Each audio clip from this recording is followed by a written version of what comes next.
Good morning, Potter peeps. I want to go ahead and get this train rolling. So it is Friday, April the 9th, and this video is going to come to you in 4 parts. It is amazing when 12 nerd-fighting, puzzle-loving girls from different cities, different states, and even different countries are brought together by YouTube to create a whole new breed of collab channel. French Llama, it's Friday! Parts 1, 2, and 3. My top 3 YouTubers that I would like to talk about that may or may not have 1,000 subscribers. Part 1, Sister Salad. You may not have heard of them, but they're kind of like the girl version of the Vlogbrothers, except they were created after the Vlogbrothers, I think. Yeah. They're just as awesome, and they both live really far away from each other, so they have to have a way to communicate. Sooner or later, Alexandra and Liz, those are their names by the way, started talking about Nerd Fighters and John and Hank, and I decided to start watching the Vlogbrothers, and the rest is history. So I kind of owe them a whole lot.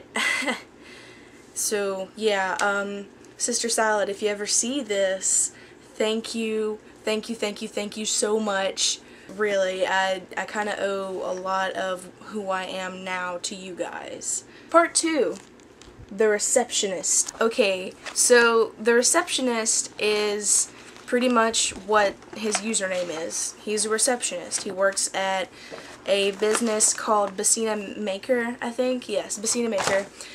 Apparently he got bored one day and decided, hey, let's take the extra construction paper and make like scenes in the background. By the way, I'd kind of like to take this time right now to say that you guys might have seen that video like a long time ago I did back when I was just using my webcam, and it had like a little cardboard. It had a little construction paper version of the beginning of Lion King, and I took my lion bank and made it dance in front of it. That is kind of an homage being paid to the receptionist. So yeah, think about that, but way more amazing and awesome. It does involve like classic violence and stuff, and if you have a dark sense of humor like me, you will love it. But yeah, that's pretty much all I'm gonna say. Part 3, Fizzy Lyman. Actually, I just recently started watching his videos, as in last week, but he's so smart and eloquent as to what he says. Like, he really gets his point across easily. And his most recent video, annotation right here, yeah, Bamf Beard, Mitchell Davis. His recent video, he was talking about teen idols in reply to Dan Brown's video, Justin effing Bieber. And I kind of agree with everything he says, and that just demonstrates how really cool and nice he is. And he has close to 800 subscribers right now, but I would really like to push him up a little bit more, as in, you know, even if like only 20 of you guys subscribe to him, just do it, please. Check him out, he's really awesome. I would like to move on to part 4, Chapter 6 of Harry Potter, The Journey from Platform 9 3/4. And I actually did take notes. Ta-da, awesomeness, yeah. In Chapter 6, we start off with the Dursleys being pretty much terrified of Harry.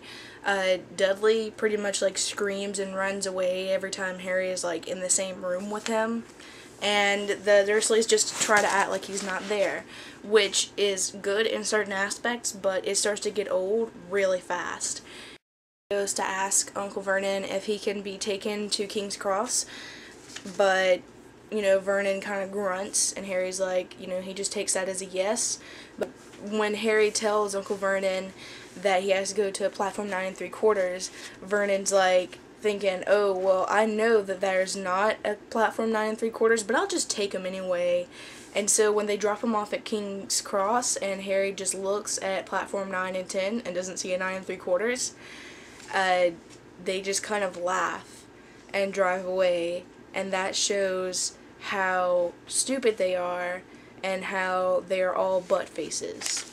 You know, thank heavens the Weasleys popped up and Harry heard them talking in what I like to call wizard speak, as in, oh, look at all these muggles, blah blah blah blah. Yeah, you can tell when someone's a wizard by just how they speak, and that's not a bad thing. And he asks Mrs. Weasley, you know, how does he get to 9 3/4? And she's just such a sweetie pie about it. And this kind of shows just how nice she is, because she doesn't know he is Harry Potter. She just thinks, oh, he's just a cute, like, sweet little boy, and, you know, he's struggling, it's his first year, let's be nice to him. And she helps him through platform 9 3/4, and he eventually starts talking with Ron and them. They realize he's Harry Potter, and they're like, holy crap, oh! While they're on the train, he sees this candy cart go by, and Harry's just like, oh, now I have money, I can buy sweets.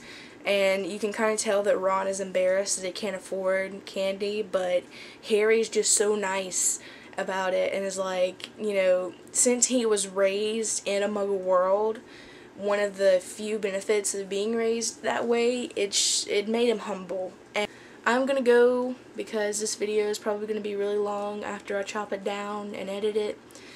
But yeah, I would like to leave you with my customary sci-fi. 1, 2, 3.